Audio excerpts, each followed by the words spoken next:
2. Perfect. So now let's go ahead and interpret the value of our chi-square statistic of 2. So the College Board in this question provided a little table for us. So we found that our chi-square statistic equals 2.0. And what's this notion about degrees of freedom? So here we have different critical values for the chi-square statistic, looking over here, but then it gives us some stuff about degrees of freedom. So in this problem, we have 4 different categories. We have wild-type male, wild-type female, white-eyed male, and white-eyed female that we're looking at. So, and this is really beyond the scope of the AP Biology course, but in statistics, when we're calculating the degrees of freedom, we'll take the number of categories that we're looking at, in this case 4, minus 1. So here we have degrees of freedom is equal to 4 minus 1, which is 3. So here we have 3 degrees of freedom. The critical value is 7.85, and our chi-square statistic is 2, which is less than the critical value. So 2 is less, much less, than the critical value of 7.82 for a probability of 0.05. So essentially what this is saying is that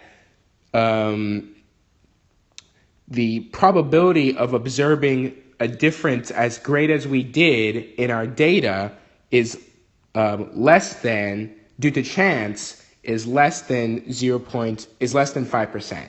So essentially, we saw that originally we're asking when we do our statistical hypothesis testing is, if our assumption about the parental genotypes is correct, we should observe a 1-to-1-to-1 ratio. But we didn't observe a 1-to-1-to-1 ratio, not exactly. We observed something close to a 1-to-1-to-1-to-1 ratio. But how different is this under our hypothesis of X-linked? Well, we observed the difference, and that difference is expected to be observed greater than 95% of the time, right? Which is 1 minus 0.05. So it's saying that there's only a 5% chance that this is not the correct hypothesis. Or there's less than a 5% chance that this is not the correct hypothesis.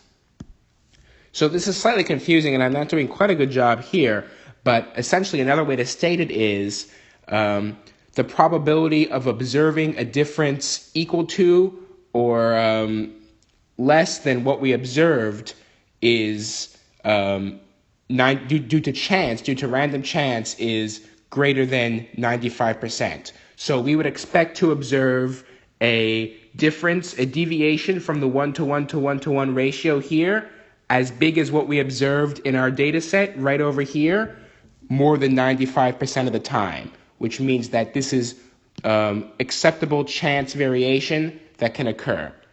But that's when our hypothesis of X-linked is correct. All right, so I encourage you to read a little bit more about hypothesis testing and the chi-square. It's a little bit beyond the scope of this video, but I encourage you to check that out. So there's one last component of the question here that we'll check out. So the last part of the question, which in my opinion is the easiest, is to basically explain the appearance of that brown-eyed female right over here and explain what's a possible mechanism for how we could observe this. So the brown-eyed female resulted from a mutational change. Explain what is a mutation and discuss 2 types of mutation that may have produced a brown-eyed female. So a genetic mutation is simply a change in the genetic code that is heritable. So let's say we have the sentence, the dog jumps, I don't know, the dog jumps. And let's say this is analogous to the white eye allele or something, the eye gene. Okay. So this initially encodes white eyes. The dog jumps is analogous to it.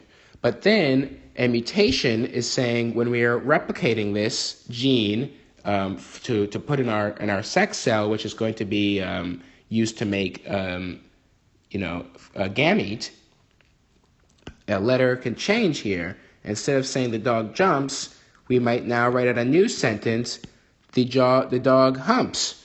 So this single letter change in the genetic code is called a point mutation. That's one type,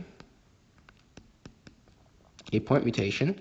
And a point mutation may also be called a missense mutation if it changes the amino acid that is called by that triplet codon. So that could explain the introduction of a different amino acid could explain perhaps producing a different protein product that now encodes brown eyes. So that's one, a missense mutation could produce that. And an additional one is perhaps, I'm just making this up, a frame shift mutation, and that's when we shift the reading frame. So we know that through either deletion or insertion of a nucleotide. So we know that the genetic code is read in groups of 3, ATG here, CCC, let's just making this up, GGG. And this is read as a triplet, and this encodes for amino acid, this encodes for amino acid.